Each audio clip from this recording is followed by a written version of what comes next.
untuk upaya perbaikan pelaksanaan program dan kegiatan pembangunan kelautan dan perikanan. Terima kasih. Wabillahi taufiq wal hidayah. Wassalamualaikum warahmatullahi wabarakatuh. Om Santi Santi Santi Om.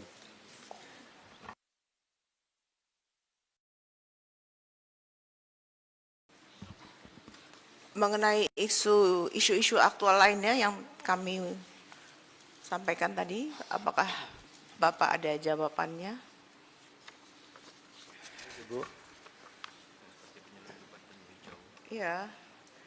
Jadi, ada 5 poin tadi. dengan temuan SHGB seluas 656 hektar di perairan Sidoarjo, jadi status luas yang diduga memiliki HGB di laut adalah 437,5 hektar.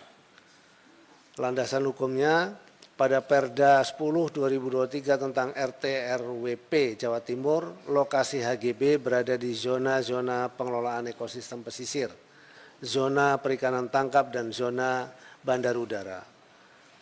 Pada Perpres 66/2022 tentang RTR KSN Gerbang Kertosusila, lokasi HGB berada pada zona RD. Yang ketiga, fakta lapangan, kondisi existing berupa perairan, HGB terindikasi di bawah penguasaan PT Surya Inti Permata dan PT Semeru Cemerlang. HGB terbit tahun 1996 dan berakhir 2026.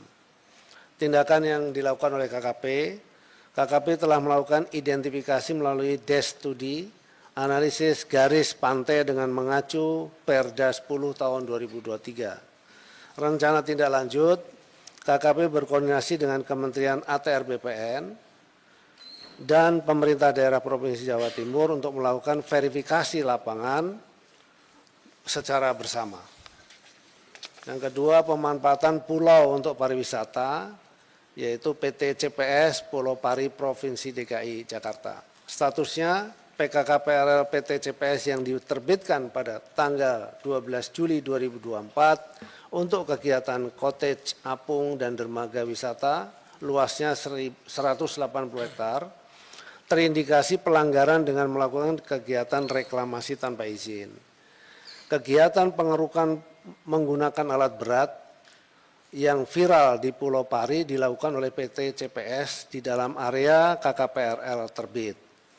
Area di sekitar kegiatan pengerukan dengan backku berupa ekosistem mangrove dan padang lamun kategori baik. Terdapat kegiatan pembangunan pondok wisata dengan metode reklamasi yang belum memiliki KKPRL dilakukan oleh subjek hukum yang sama, yakni PT CPS, di mana terindikasi melakukan alih fungsi ekosistem mangrove.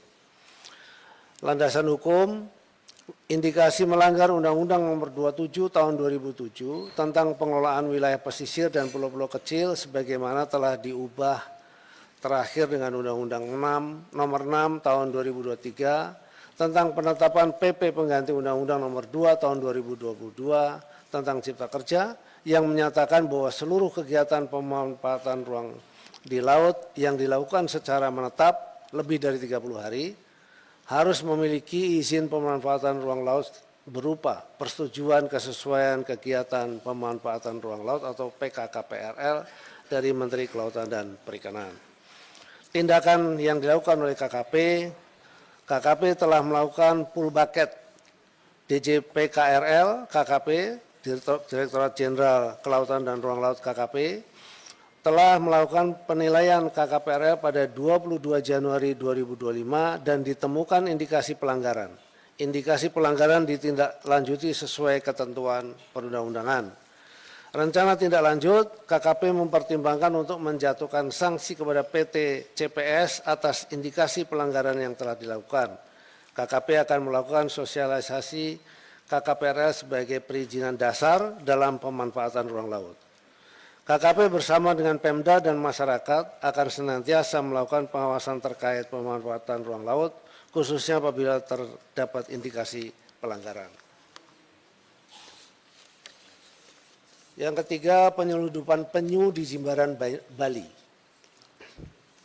Izin minum, Bu.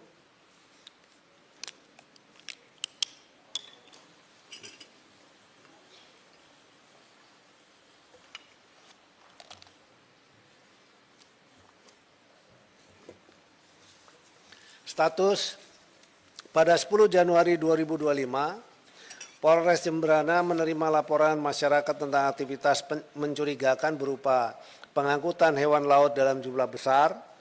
Penyelidikan dimulai di wilayah pantai Pangyangan, Kecamatan Pekutaan, yang diduga menjadi lokasi bongkar muat penyu. Pada 12 Januari 2025, polisi melakukan operasi gabungan di lokasi, ditemukan 29 ekor penyu hijau. 5 diantaranya dalam kondisi mati akibat dehidrasi, 3 tersangka termasuk residivis Sodikin, umur 55 tahun ditangkap di tempat. Penyu-penyu rencananya dijual ke pasar gelap di Denpasar untuk keperluan konsumsi kuliner. Diperkirakan 1 ekor penyu dapat dijual dengan harga hingga 10 juta rupiah. Landasan hukum, para tersangka dijerat dengan Undang-Undang Nomor 5 Tahun 1990 tentang konservasi sumber daya alam hayati dan ekosistemnya, dengan ancaman penjara hingga 15 tahun. Proses hukum masih berlangsung dengan fokus pada residivis sebagai pelaku utama. Tindakan KKP, pelepas liaran sebanyak 19 penyu yang sehat dilepas ke laut di pantai Desa Perancak dengan pendampingan Balai KSDA Bali. Perawatan 5 penyu yang sakit dirawat di fasilitas konservasi terdekat. Lalu kemudian edukasi, yaitu pendekatan kepada masyarakat pesisir mengenai perlindungan penyu hijau. Rencana tindak lanjut, Kementerian Kelautan dan Perikanan akan melakukan patroli rutin di wilayah pesisir Jemberana. KKP terus melakukan sinergi dan kolaborasi dengan polisi, BKSDA, dan komunitas lokal untuk memantau aktivitas mencurigakan. KKP telah melakukan kampanye kesadaran tentang pentingnya konservasi penyu. Demikian Ibu Pimpinan dan Wakil Pimpinan serta seluruh anggota Komisi 4 DPR RI yang kami hormati. Terima kasih.